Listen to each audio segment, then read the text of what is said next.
அன்பர்களே, கண்ணதாசன் விருதாளர்களை இதுவரை கொண்டாடி தீர்த்த இந்த அரங்கம் இப்பொழுது உரை அரங்கத்தின் வழியே கவியரசரினுடைய பாடலை கொண்டாடி தீர்க்க காத்திருக்கின்றது. முட்டாள்கள் பலர் கூடி முடிவு செய்தால் அதுவே முழுதான ஜனநாயகம். முதலாளி மடியிலே முட்டாள்கள் ஆடினால் முழுதான பணநாயகம். ஆலை அரசுகள் சோலை மிராசுகள் பாலில் மிதந்தது போதும் அதை காலில் மிதித்திடவாரும் என்று கண்ணதாசன் பார்த்த அரசியலை தன் சிறந்த சொல் ஆளுமையால் ஆட்சி செய்ய காத்திருக்கும் கவிஞர் மரபின் மைந்தன் முத்தையா அவர்களை அன்புடன் அழைக்கின்றோம். கதிர்வெடித்து பிழம்பு விட கடல் குதித்து சூடாற்ற முதுமை மிகு நிலப்பரப்பின் முதல் பிறப்பு தோன்றிவிட நதி வரும் முன் மணல் தரும் முன் நலம் வளர்த்த தமிழனங்கே பதிமதுரை பெருவெளியில் பாண்டியர்கை பார்த்தவளே, நின்னை யான் வணங்குவதும் நீ என்னை வாழ்த்துவதும் அன்னை மகற்கிடையே அழகில்லை என்பதனால் உன்னை வளர்த்து வரும் ஒன்புகழ் சேர் தென்புலவர் தன்னை வணங்குகின்றேன் தமிழ்ப்புலவீர் வாழியரோ என்ற கவியரசர் கண்ணதாசனுடைய மொழி வாழ்த்தை முன்வைத்து இந்த அவையை வணங்குவதில் மகிழ்ச்சி கொள்ளுகின்றேன். கவியரசர் கண்ணதாசனை இந்த தமிழ் சமூகம் பல்வேறு கோணங்களிலே பார்த்து கொண்டாடி இருக்கிறது. ஒரு காதல் கவிஞனாக, தத்துவ ரச ஞானியாக, சமூக சிந்தனையாளனாக, தன்னுணர்வு கவிஞனாக, அழகியலை ஆராதிக்கும் ஆராதகனாக வெவ்வேறு கோணங்களில் காட்டப்பட்ட கவியரசர் கண்ணதாசன் தன்னுடைய ஆன்மீக பயணத்தின் இடைநிறுத்தமாக சில காலம் நாத்திகத்தில் தங்கி அதன் விளைவாக அரசியல் இயக்கங்களுக்கு மடைமாறி அதிலிருந்து தேசிய நீரோட்டத்தில் கலந்து மறுபடியும் ஆன்மீகம் என்கிற இந்து மகா சமுத்திரத்தில் கலந்ததுதான் அவருடைய 54 ஆண்டுகால வாழ்க்கையினுடைய சுருக்கமான பதிவு. அவர் தன்னுடைய பிள்ளை பருவத்து பக்தியை நினைத்து நினைத்து பார்க்கிறார். அவருடைய தந்தை சாத்தப்ப செட்டியார், தாய் விசாலாட்சி அம்மையார் இருவரும் மகனை காணவில்லை என்று சிறுகுடல்பட்டியில் தேடும் போது அங்கிருக்கிற மலையரசியம்மன் கோயிலில் உட்கார்ந்து என் குடும்பத்தை காப்பாற்று என்று அந்த 10 வயது குழந்தை பிரார்த்தனை செய்து கொண்டிருந்தது.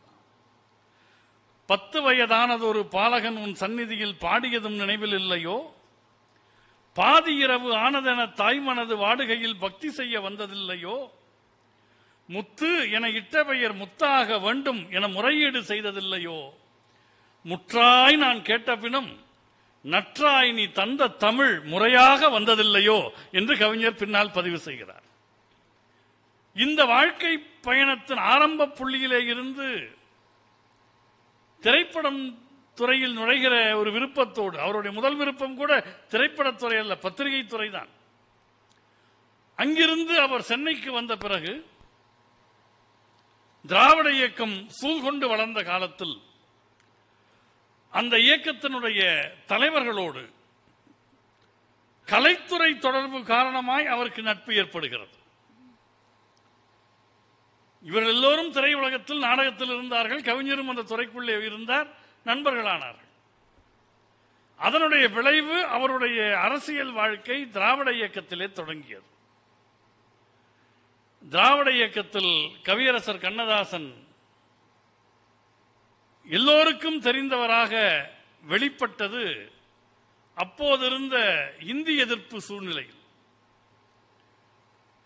லம்பாடி லம்பாடி லம்பாடிப்பை தொங்குமொழி ஓசையிலே பிறந்த பாஷை, பொன்வீட்டில் குரங்கு மொழி, பிறந்த காலம் புரியாத தமிழ் மொழியோ கொல்லை மேட்டில், கண்மூடு தமிழ் மகனே உறங்கு நன்றாய், கழுத்தருந்து சாகும் வரை திறக்க வேண்டாம் என்று இந்தி எதிர்ப்பு கவிதையில் தன் அரசியல் பயணத்தை தொடங்குகிறார். அப்போது பண்டித ஜவஹர்லால் நேரு இந்தியை திணிக்க முற்படுகிறார் என்று இந்த திராவிட இயக்கத்தினரால் வசைபாடப்பட்டார். அப்படி அவர் சென்னைக்கு வந்தபோது இந்த திராவிட இயக்கத்தை சார்ந்தவர்கள் அவருக்கு கருப்பு கொடி காட்டினார். கவிஞர் அதை பற்றியும் எழுதுகிறார். நீங்கள் வேடிக்கையாக இருக்கும். அவ்வளவு பெரிய ஆணழகர் என்று பின்னால் நேருவை கொண்டாடப் போகிற கவிஞர் இந்த வசை கவிதையில் எழுதுகிறார், கருங்குதிரை முகம் என்பேனா, சுட்ட கத்தரிக்காய் முகம் என்பேனா என்கிறார். எவ்வளவு பெரிய அழகனாக இருந்தாலும் வராதே என்று கருப்பு கொடி காட்டினால் முகம் கருத்து போகும். அதை அவர் கேலி செய்கிறார். அவர் பின்னால் திராவிட இயக்கத்தினுடைய தலைவர்களோடு மிக நெருக்கமாக பழகுகிறார். நான் முன்னதாகவே ஒரு கருத்தை உங்கள் மனதில் பதிய வைக்க விரும்புகிறேன்.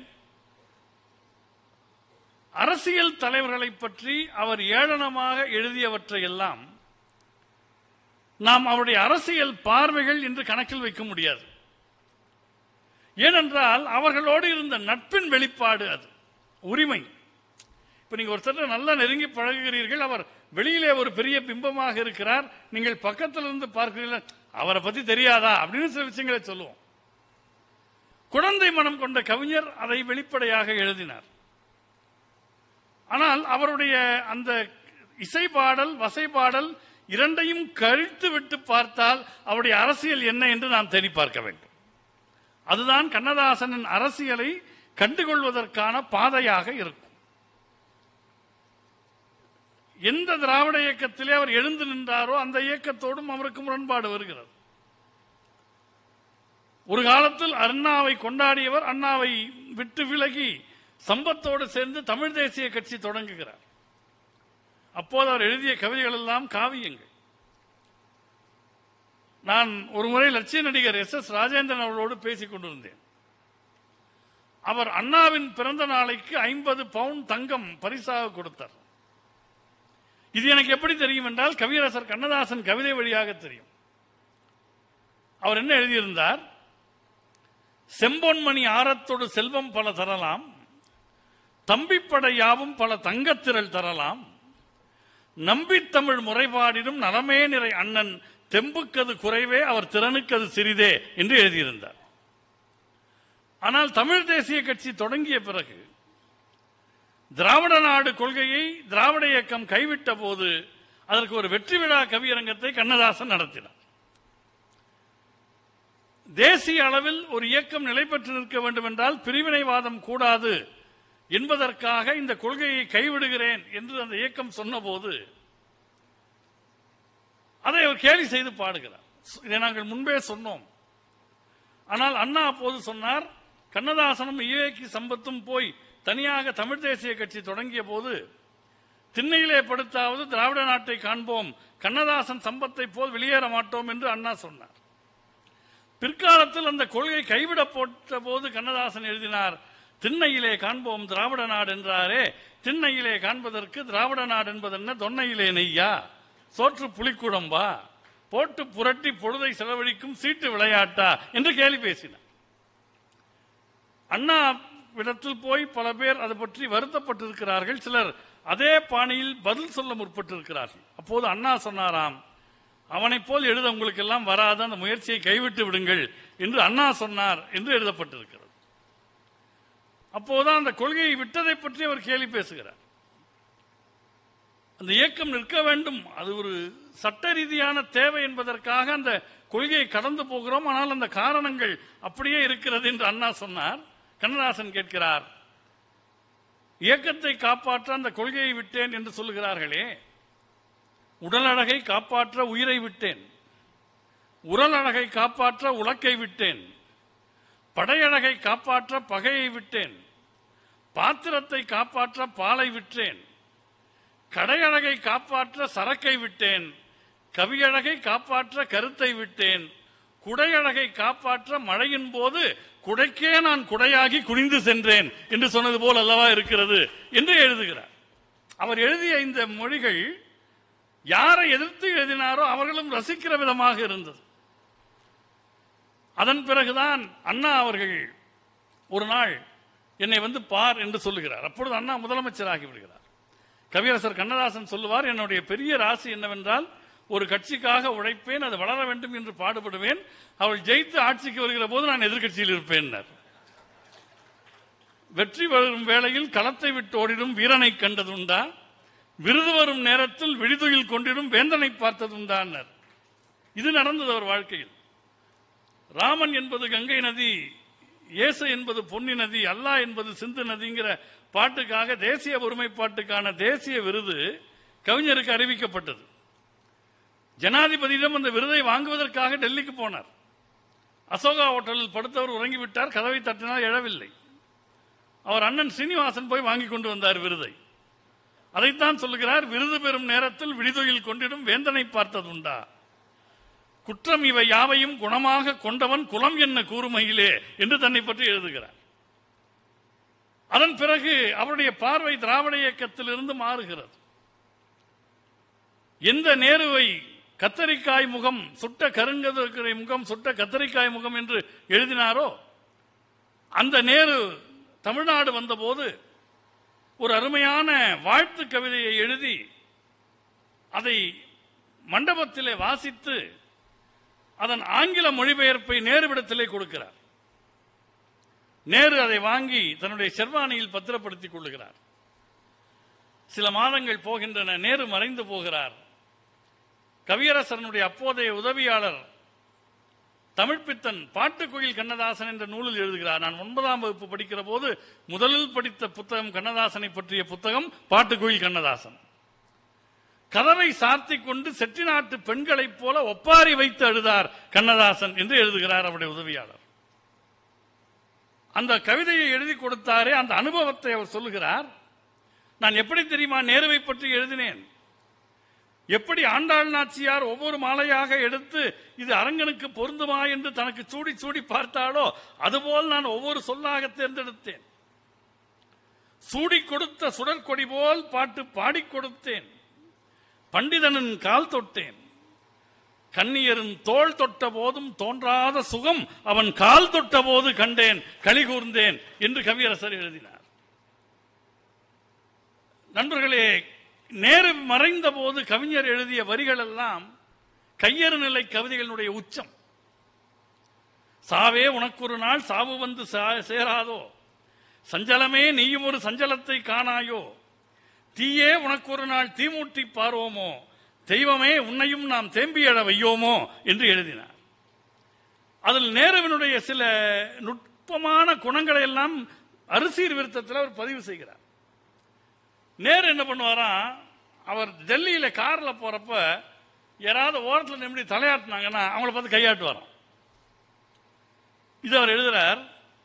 தலைநகர் தெருவில் எங்கள் தலைவன் நீ செல்லும் போது தலையசைப்பாரை கண்டு கையசைப்பாயே, இங்கே அலையென திரண்ட கூட்டம் அசைத்ததே கையை, உந்தன் தலையையேன் மறைத்துக் கொண்டாய், தவறென்ன செய்தோம் நாங்கள் என்று தன்னுடைய கையறு நிலை கவிதையில் எழுதுகிறார். எனவே அவருடைய வசைமொழிகளை கழித்து விட்டு பார்க்கிற போது இதுதான் நிற்கிறது.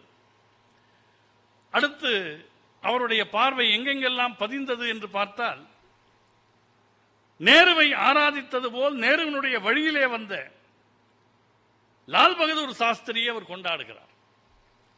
லால் பகதூர் சாஸ்திரி சென்னை வந்த போது எழுதுகிறார், அவர் குள்ளமான உருவம் கொண்ட ஒரு பிரதமர்.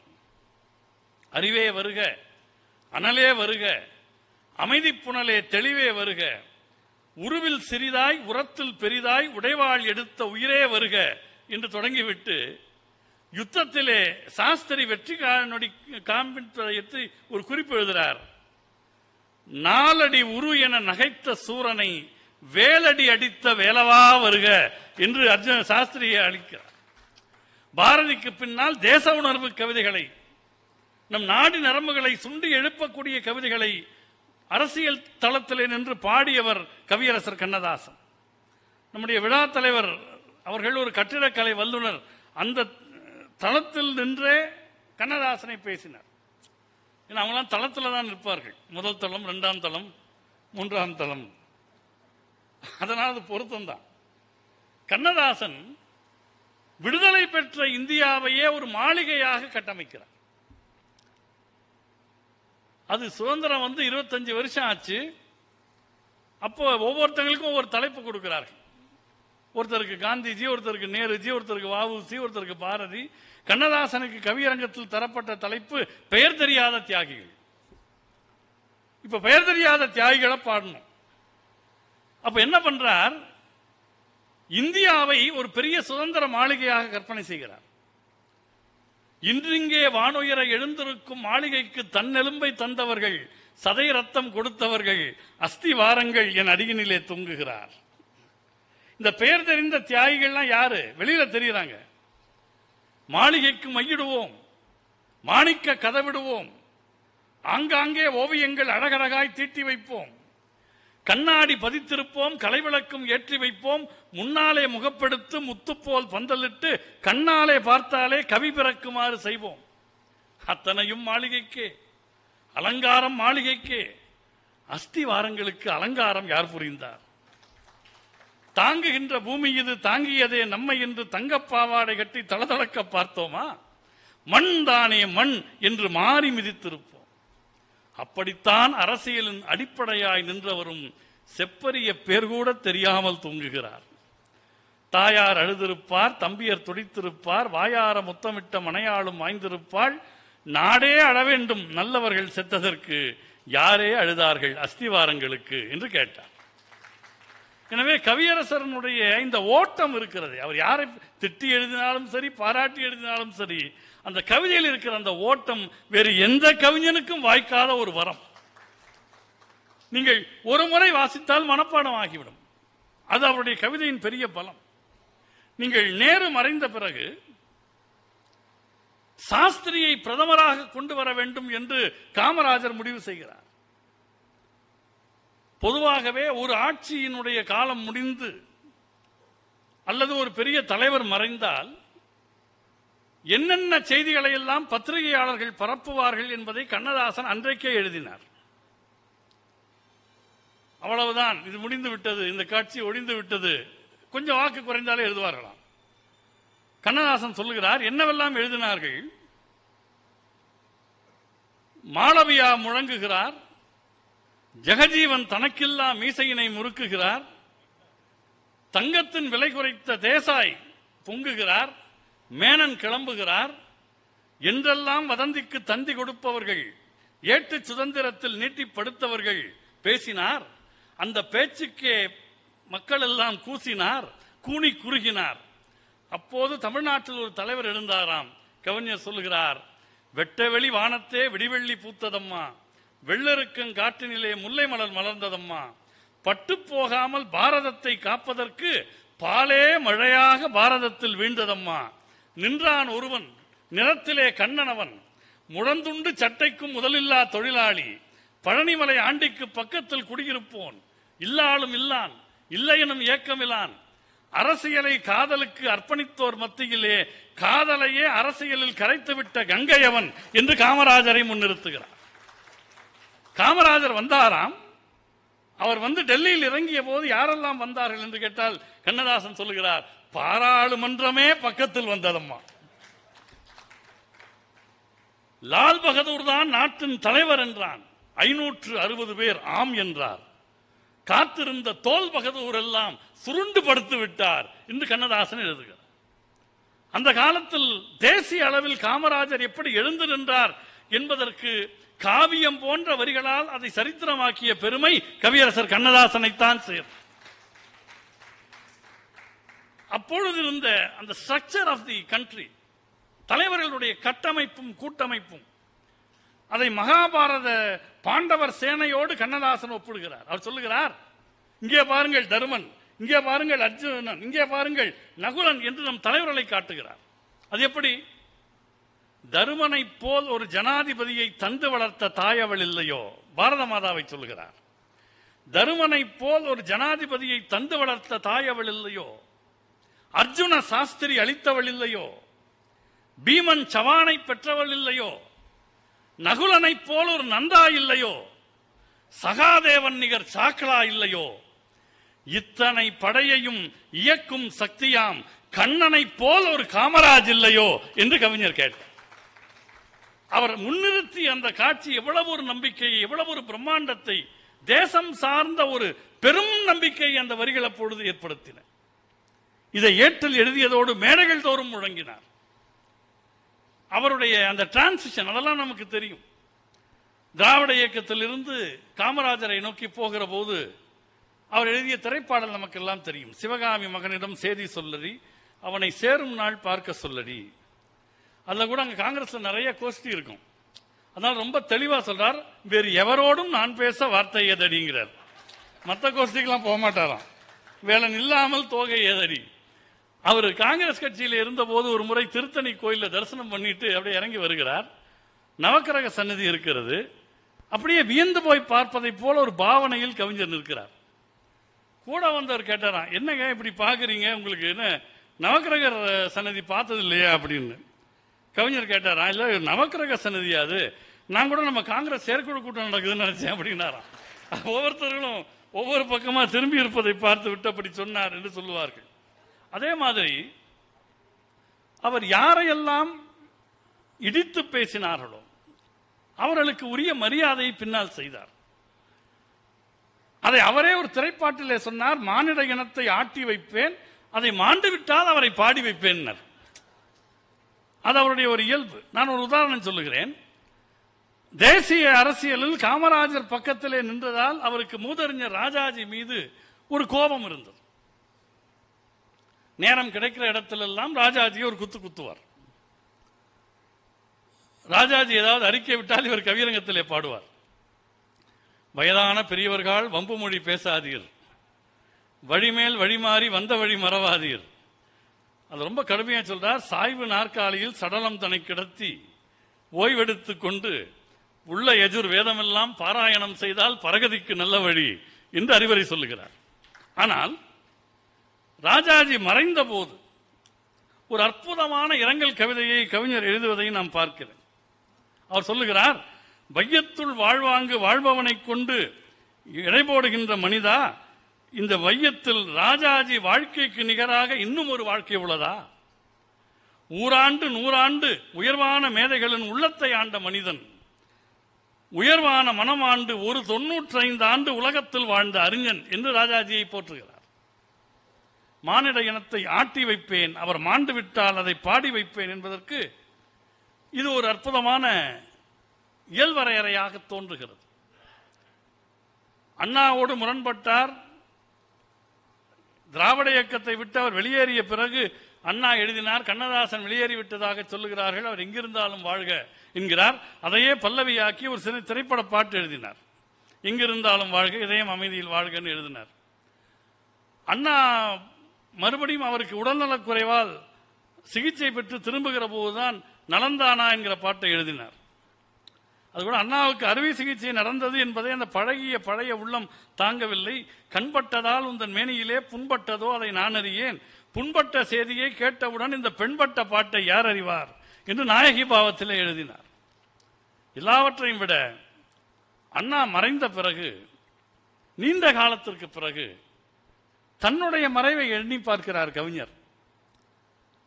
யாரெல்லாம் என் பின்னால் வருவார்கள் என்று யோசித்து விட்டு அவர் எழுதுகிறார், அண்ணனுக்கு பின்னால் அழுது வந்த கூட்டமெல்லாம் இந்த கண்ணனுக்கு பின்னால் கதறி வர மாட்டாதோ என்று கேட்கிற ஒரு பாங்கினையும் நாம் பார்க்கிறோம். அவர் வாழ்வில் பல தலைவர்களோடு நெருங்கி இருந்தார். இன்னும் சொல்வதென்றால் கலைஞர் மு கருணாநிதி அவர்கள், மக்கள் திலகம் எம்ஜிஆர் அவர்கள், இவர்களோடெல்லாம் அவருக்கு இருந்த நெருக்கமான நட்பை நாம் கணக்கில் எடுத்துக் கொள்ளலாம். அரசியல் ரீதியான விமர்சனங்களை நாம் தள்ளி வைக்கலாம். காரணம், தனி மனித நிலையில் இவர்கள் நண்பர்களாக பழகியவர்கள். நட்பு நிலை பெற்றது, பேதங்கள் பிரிவுகள் வந்து போவது. வனவாசம் படிக்கிற நண்பர்கள் மனவாசத்தையும் சேர்த்து படிக்க வேண்டும். கவிஞர் மறைவதற்கு ஒரு 11 மாதங்கள் முன்பு வனவாசம் போலவே தன் சுயசரிதையின் நீட்சியாக அவர் எழுதியது மனவாசம். எனவே அவர் தலைவர்களோடு முரண்பட்டதை வனவாசம் சொல்கிறது. எம்ஜிஆரோடு அவருக்கு இருந்த விமர்சனத்தை அரங்கமும் அந்தரங்கமும் சொல்கிறது. இதெல்லாம் ஒரு பக்கம் இருக்க, அவர்களை பற்றி அவர் எழுதிய கவிதைகள் இருக்கின்றன. ஒரு கவியரங்கத்தில் கலைஞர் கருணாநிதி அவர்களை தன் காதலியாக உருவகம் செய்து பாடுகிறார். கன்னியின் பேரை கேட்டேன் கருணையின் நிதியம் என்றாள், மன்னிய உறவை கேட்டேன் மந்திரி குமாரி என்றாள், பன்னி நான் கேட்டபோது பராசக்தி வடிவம் என்றாள், சென்னைதான் ஊரா என்றேன் திருவாரூர் நகரம் என்றாள். தந்திரம் அறிவாள், மெல்ல சாகசம் புரிவாள், மின்னும் அந்திவான் மின்னல் போல் அடிக்கடி சிரிப்பாள். நானும் பந்தயம் போட்டு பார்த்து பலமுறை தோற்றேன். என்ன மந்திரம் போட்டாலோ என் மனதையே சிறையாய் கொண்டாள் எழுதுவார். பின்னால் அதை பற்றி மனவாசத்தில் எழுதுகிற போது அது இருதயத்துக்கு சம்பந்தமில்லாத கவிதைன்னு எழுதுவார். அவருடைய போக்கு அது. ஆனால் எம்ஜிஆர் அவர்கள் அவரை அரசவை கவிஞராக ஆக்கினார். அந்த இடத்தில் அவர் போகிற போக்கில் எம்ஜிஆரை பற்றி எழுதிய ஒரு வரி பலித்தது. 81 கவிஞர் மறைகிறார். 87 வரை எம்ஜிஆர் முதல்வராக இருக்கிறார். கவியரங்கத்திலே கண்ணதாசன் சொல்கிறார், 1000 பகைவரெல்லாம் ஆட்டி வைக்க பார்த்தாலும் ஆயுட்காலம் முழுதும் அமைச்சரவை மாறாது என்று சொன்னார். அது பலித்தது. மக்கள் தருகின்றார் மாபெரிய ஆதரவு, தக்கதொரு ஆதரவால் தமிழ்நாட்டில் நல்லாட்சி என்று எம்ஜிஆர் எழுதிவிட்டு தமிழோடு இருப்பவர்கள் ஒரு பட்டியல் கொடுக்கிறார். பெரிய பெரிய அறிஞர்கள் வாசுபா, மாணிக்கம், மூவா, வாரியார் சாமிகள் எல்லாரையும் சொல்றார். அதில் எம்ஜிஆரை கொண்டு போய் வைக்கிறார். அதற்கு அவர் சொல்லுகிற காரணம், மன்னர் இவர் ஒரு நாள் மலையாளம் சென்றிருந்தார். அங்கும் தமிழில்தான் அழகான மொழி உரைத்தார். கேரளத்தில் பேசுகென்று கேட்டார்கள் நண்பரெல்லாம், ஓரளவும் பேச என்னான். உயிர் படைத்த நாள் முதலாய் உண்ணும் உணவும் உற்ற பொருள்களும் எண்ணும் நலமும் எல்லாம் தமிழ் என்றிருக்க அந்த மொழி இருக்க அடுத்த மொழி பேசுவதோ என்று பதிலுரைத்தார். இவர் பெருமை யாருக்கு வரும்? பொன்மனத்து செல்வர் புரட்சி தலைவர் இவர், தமிழர் இல்லை என்று சொன்னால் தமிழுக்கே களங்கம் வரும் என்று கண்ணதாசன் எழுதி இதற்கு ஒரு கவிதை வடிவம் கொடுத்து நிலையாக்கிய பெருமை அவருக்கு உண்டு. நான் இப்படி அவருடைய போக்குகளை பேசிக்கொண்டே போகலாம். நிறைவாக ஒன்றை சொல்லுகிறேன். தன் வாழ்வின் எல்லா நிலைகளிலும் ஏற்றுக்கொண்டவர்களை போற்றினார், போற்றி நின்றவர்களை தூற்றினார், எல்லாம் செய்தார். அதை அவரே எழுதியிருக்கிறார். மானிடரை பாடி அவர் மாறிய பின் ஏசுவது என் வாடிக்கையான பதிகம். மலை அளவு தூக்கியுடன் வலிக்கும் வரை தாக்குவதில் மனிதரில் நான் தெய்வம் இருக்கும் அப்படின்னார்.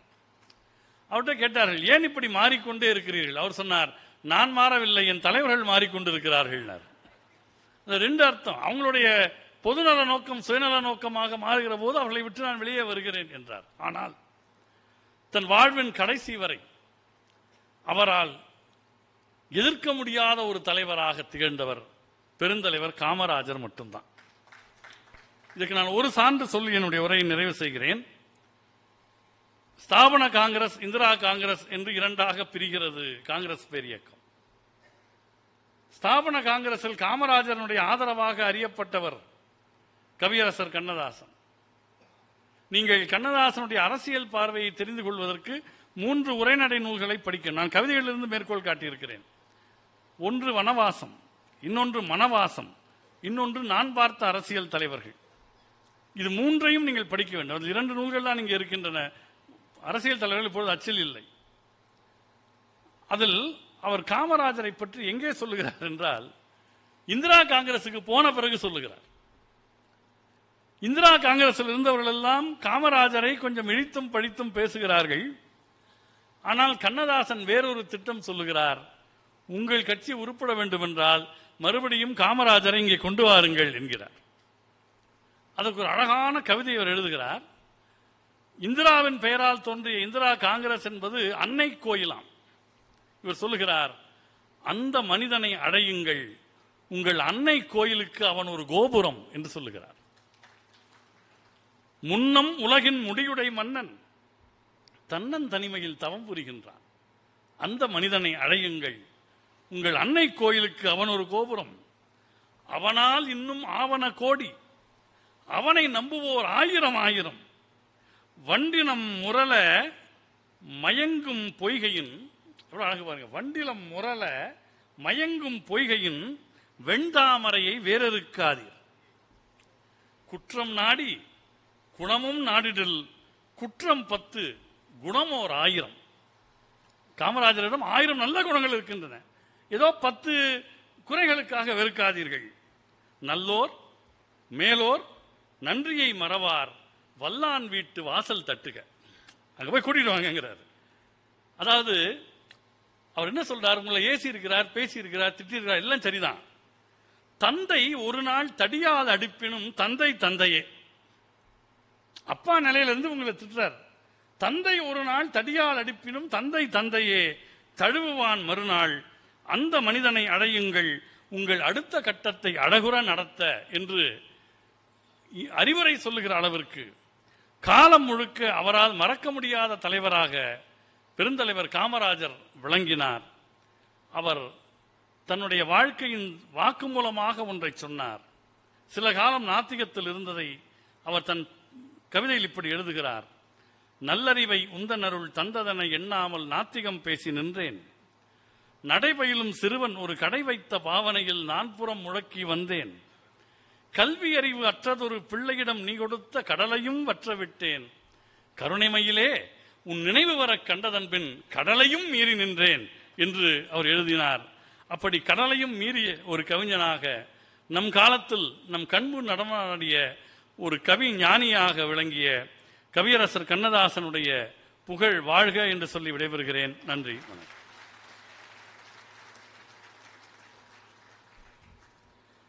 அனுபவங்கள் என்னும் சர்வ கலாசாலையில் ஊறி திளைத்து கற்றுத் தெரிய ஞானியாம் கவியரசரின் அரசியல் தரிசனத்தை தன் செழுமையான உரையால் தரிசிக்க வைத்த கவிஞர் மரபின் மைந்தன் முத்தையா அவர்களுக்கு நன்றி.